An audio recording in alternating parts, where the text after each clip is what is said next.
Hi folks, hope you're okay today. It's good to be with you. I want to recommend this book to read. It's a fascinating book that I've just dipped into a little bit, and I want to make a lot of notes on this. It's called The Spell of the Sensuous. I don't agree with a lot of what he says, but a lot of what he says is very interesting.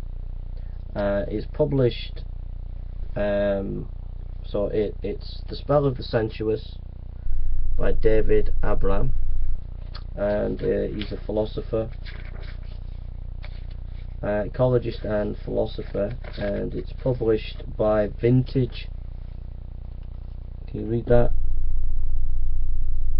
Vintage Books. But I think a lot of people might be interested in reading it. If you're an atheist or a Christian and you want to look at things from a different perspective, a fresh perspective, this book would be really interesting. It touches on the history of philosophy, but it looks at it from an ecological point of view, and it's a fascinating read. I've only read bits of it here. I mean, he starts here in his book.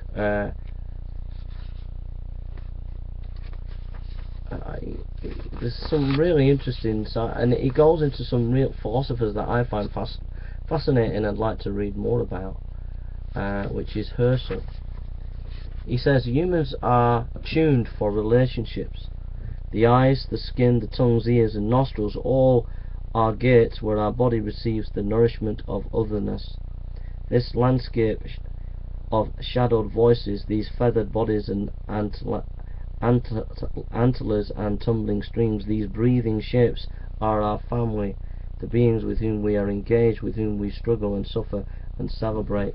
For the largest part of our species' existence, humans have negotiated relationships with every aspect of the sensuous surroundings, exchanging possibilities with every flapping form, with each textured surface and shivering entity that was happened to focus upon.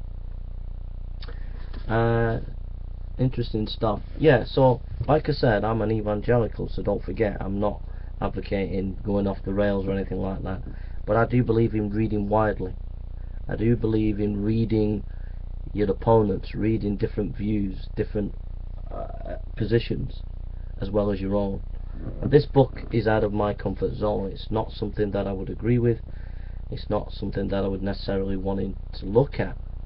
But this person seems quite an interesting character, and he's written a very interesting book on epistemology, but from an ecological point of view, looking at Western philosophy from an ecological perspective.